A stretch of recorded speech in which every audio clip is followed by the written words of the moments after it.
Hello friends, स्वागत है आप सभी का आपके अपने यूट्यूब चैनल करंट वॉइस में। आज है 14 जनवरी। 14 जनवरी से रिलेटेड करंट अफेयर्स के जितने भी इंपॉर्टेंट क्वेश्चन है वो सभी हम आज की वीडियो में डिस्कस करेंगे। वह उनके इंपॉर्टेंट पॉइंट्स और फैक्ट्स के ऊपर भी चर्चा करेंगे। पीडीएफ आप डिस्क्रिप्शन लिंक दिया उसे डाउनलोड कर सकते हैं या फिर करंट वॉइस टेलीग्राम चैनल को ज्वाइन कर सकते हैं। वहाँ भी रेगुलरली पीडीएफ अपलोड की जाती है और मंथली और वीकली भी एक साथ अपलोड की जाती है, वो भी वहाँ से डाउनलोड कर सकते हैं। और जो कल के क्वेश्चन का आंसर था वो आपको लास्ट में मिलेगा, पर आज का क्वेश्चन भी आपसे लास्ट में पूछा जाएगा, तो वीडियो को ध्यान से और पूरा जरूर देखें। वह लास्ट में इंपॉर्टेंट क्वेश्चन का आंसर भी जरूर दें। क्वेश्चन नंबर 1, हाल ही में making of a journal a Himalayan echo book का विमोचन किस राज्य की राज्यपाल ने किया? तो हाल ही में making of a journal a Himalayan book का विमोचन किया है, वो किस राज्य की राज्यपाल थी? वो थी मणिपुर की। तो इसका right answer option C, Manipur की राज्यपाल डॉक्टर नजमा हेपतुल्ला ने जो लेफ्टिनेंट जनरल कॉन्सन हिमालयन सिंह द्वारा लिखित पुस्तक making of a journal Himalayan echo पुस्तक का विमोचन किया है। और इस पुस्तक के अंदर जो लेफ्टिनेंट जनरल है कॉन्सन हिमालयन सिंह की जो स्मृतियां हैं वो इसके अंदर लिखी गई हैं। वो भी उनके सबसे साहसी बलों में से एक श्रेष्ठ कमान का सार और अनिवार्यता के बारे में बताया गया है कि कैसे उन्होंने एक छोटे से गांव से उठकर 3 स्टार जनरल का पद संभालने और पूर्व भारत के पहले व्यक्ति बनने का सफर तय किया है। पुस्तक में मणिपुर के लैंड इमेरडेड के बारे में भी बताया गया है। तो चलते हैं आज के अगले क्वेश्चन की तरफ। क्वेश्चन नंबर 2, हाल ही में दुर्लभ धातु वेनेडियम किस राज्य में पाया गया? तो हाल ही में वेनेडियम पाया गया, वो किस राज्य के अंदर? वो पाया गया अरुणाचल प्रदेश के अंदर। तो इसका right answer option D, Arunachal Pradesh के अंदर, जो कि भारतीय भूविज्ञानिक सर्वेक्षण के अंदर उनको पापुम पारा जिले में पैलेओप्रोटेरोइज कार्बोनलेस फाइट ट्राइट चट्टानों में वेनेडियम को संभावित भंडार पाया है। और जो वेनेडियम है उसका एटॉमिक नंबर है 23 और वेनेडियम से बनी मिश्र धातु मतलब उसे स्टील को अत्यधिक तापमान और वातावरण में टिकाऊ होते हैं और इनमें जल्दी से जंग नहीं लगता। और यह एक उच्च मूल्य की धातु है जिसका उपयोग स्टील और टाइटेनियम को मजबूत करने के अंदर किया जाता है। वेनेडियम के सबसे बड़े भंडार चीन के अंदर हैं, उसके बाद यह दक्षिण अफ्रीका और रूस में मिलते हैं। तो चलते हैं आज के अगले क्वेश्चन की तरफ। क्वेश्चन नंबर 3, हाल ही में आईसीसी बोर्ड में बीसीसीआई का प्रतिनिधित्व किसे चुना गया है? तो बीसीसीआई का प्रतिनिधि किसे चुना गया? ये चुना गया जैसा कोई। तो इसका राइट आंसर ऑप्शन डी, जैसा।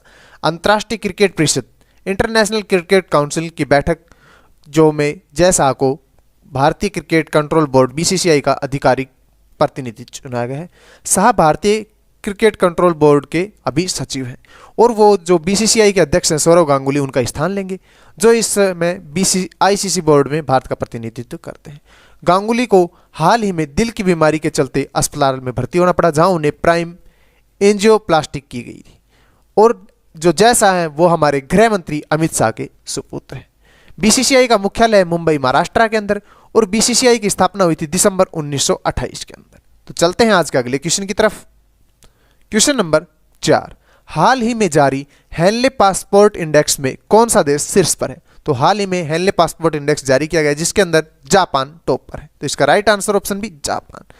जापान जो कि 2021 में भी टॉप पर है, वो लगातार 3 साल से टॉप पर है, जिसका पासपोर्ट 191 देशों में वैलिड है, वहाँ वो बिना वीजा के जा सकते हैं। वहीं दूसरे नंबर पर आता है सिंगापुर जिसका 190 देशों के अंदर वैलिड है।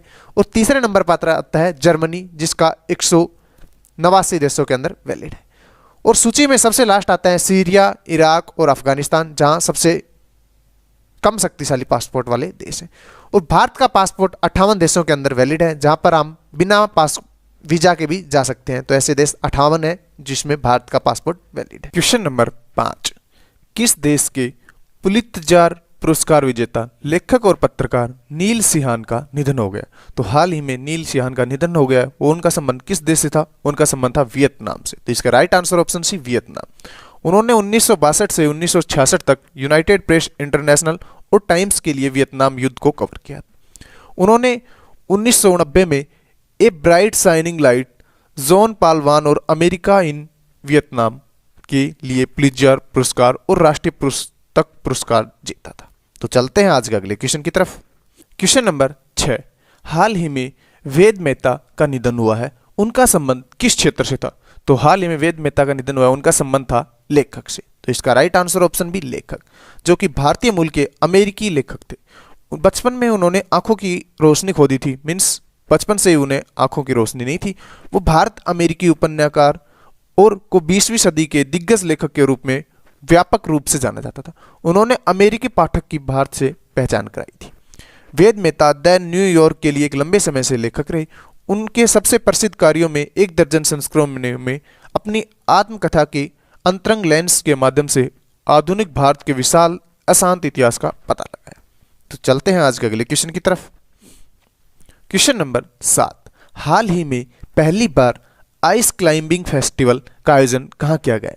तो आइस क्लाइंबिंग फेस्टिवल का आयोजन पहली बार किया गया है लेह के अंदर। तो इसका right answer option C Leh. Leh की जो नुब्रा घाटी है उसके अंदर पहली बार आइस क्लाइंबिंग फेस्टिवल का उद्घाटन किया गया और 7 दिन तक इस लंबे कार्यक्रम को नुब्रा एडवेंचर क्लब द्वारा आयोजित किया गया था। आइस क्लाइंबिंग विदेश में एक सबसे लोकप्रिय शीतकालीन खेल है। ट्रेनर रिगजिन तस्वांग ने नुब्रा हिमालय की आइस क्लाइंबिंग की राजधानी बनाने की क्षमता है और नुब्रा घाटी में आयोजित फेस्टिवल में कुल 18 लोगों ने भाग लिया, जिसमें 4 महिलाएं भी शामिल थी। तो चलते हैं आज के अगले क्वेश्चन की तरफ। क्वेश्चन नंबर 8, किस राज्य के मुख्यमंत्री ने चेरी ब्लॉसम फेस्टिवल का उद्घाटन किया? तो हाल ही में चेरी ब्लॉसम फेस्टिवल का उद्घाटन किस राज्य के मुख्यमंत्री ने किया है? ये क्या है? मणिपुर के मुख्यमंत्री। तो इसका right answer option C Manipur के मुख्यमंत्री एन बीरेन सिंह ने माओ में चेरी ब्लॉसम महोत्सव का 4थे संस्करण का उद्घाटन किया। यह फेस्टिवल में माहो के सुरम में परिदर्श को सुंदर फूलों से लदे हुए चेरी के पेड़ों से सजाया गया है, जो पारंपरिक रूप से दुनिया भर के पर्यटकों को आकर्षित करते हैं। मणिपुर के सेनापति जिले का माओ क्षेत्र चेरी ब्लॉसम के लिए जाना जाता है। एक पौधा है जिसे जापान में लोकप्रिय रूप से सकुरा के रूप में जाना जाता है और मणिपुर की जो राज्यपाल है वो है नेजमा। तो चलते हैं आज के अगले क्वेश्चन की तरफ। क्वेश्चन नंबर 9, किस राज्य ने बर्ड फ्लू के कारण पड़ोसी राज्यों के प्रवेश पर प्रतिबंध लगा दिया है? तो हाल ही में किस राज्य ने ऐतिहासिक तौर पर पड़ोसी राज्यों के प्रवेश पर प्रतिबंध लगा दिया है? यह लगाया है गोवा। तो इसका right answer option C Goa ने प्रतिबंध लगा दिया है। भारत के कई राज्यों में सैकड़ों पक्षी बर्ड फ्लू की वजह से मर पाए गए हैं। तो केंद्र सरकार ने भी भारत के 10 राज्यों में बर्ड फ्लू फैलने की पुष्टि की है। इसलिए गोवा राज्य की जो सरकार है उन्होंने अनेक मामलों को देखते हुए ये ऐतिहासिक तौर पर पड़ोसी राज्यों से अपने राज्यों में मुर्गों के प्रवेश पर प्रतिबंध लगा दिया। गोवा के मुख्यमंत्री प्रमोद सावंत ने इस प्रतिबंध का ऐलान किया है। प्रधानमंत्री श्री नरेंद्र मोदी ने भी देश के सभी राज्यों को बर्ड फ्लू के मद्देनजर पूरी सावधानी और निगरानी रखने के निर्देश दिए। तो चलते हैं आज के अगले क्वेश्चन की तरफ। क्वेश्चन नंबर 10, कौन सी अंतरिक्ष एजेंसी दुनिया का सबसे शक्तिशाली रॉकेट लॉन्च करेगी? तो दुनिया का सबसे शक्तिशाली रॉकेट कौन सी एजेंसी लॉन्च करेगी? ये लॉन्च करेगी नासा। तो इसका राइट आंसर है ऑप्शन ए नासा। नासा 17 जनवरी 2021 को दुनिया का सबसे शक्तिशाली रॉकेट लॉन्च करने के लिए तैयार है। नासा ने इसे स्पेस लाइट सिस्टम का नाम दिया है और यह स्पेस लाइट सिस्टम दरअसल एक अमेरिकी प्रक्षेपण यान रॉकेट है। इस रॉकेट का उपयोगी चंद्रमा की सतह पर पहली महिला और अगले आदमी को उतारने के लिए किया गया है। यह नासा के गहन अंतरिक्ष खोज योजनाओं का प्रमुख लॉन्च वाहन होगा, जिसमें आर्टेमिस कार्यक्रम की योजनाबद्ध चालक दल की उड़ानें और उसके बाद मंगल पर मानव मिशन शामिल है। और जो कल का क्वेश्चन था कि हाल ही में किस मंत्रालय ने freight business development portal launch किया है? तो फेट बिजनेस डेवलपमेंट पोर्टल किस मंत्रालय ने लॉन्च किया है? तो इसका राइट आंसर है ऑप्शन बी रेल मंत्रालय। मिनिस्ट्री ऑफ रेलवे ने freight business development portal launch किया है। और जो आज का क्वेश्चन है उसका आंसर आप कमेंट बॉक्स में जरूर दें, क्योंकि लिखने से ही याद होता है। तो क्वेश्चन है कि हाल ही में किस राज्य के सरकारी स्कूलों के बच्चों ने जैविक चौक बनाए हैं? तो जैविक चौक किस राज्य के सरकारी स्कूल के बच्चों ने बनाए हैं? तो इसके ऑप्शन अपने पास गुजरात, राजस्थान, महाराष्ट्र, तेलंगाना। तो इसका राइट आंसर आप कमेंट बॉक्स में जरूर टाइप करें।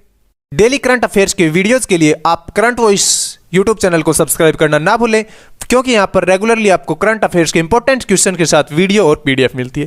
वह पीडीएफ आप डिस्क्रिप्शन लिंक दे उसे डाउनलोड कर सकते हैं, या फिर आप टेलीग्राम चैनल को ज्वाइन कर सकते हैं। वहां भी रेगुलरली पीडीएफ अपलोड की जाती है और करंट अफेयर्स के इंपॉर्टेंट क्वेश्चन भी वहां पुट किए जाते हैं। वह आप फेसबुक और इंस्टाग्राम पर फॉलो कर सकते हैं, वहां पर भी रिवीजन के क्वेश्चन पुट किए जाते हैं ताकि आपका रिवीजन होता रहे। आपका दिन शुभ एवं मंगलमय हो।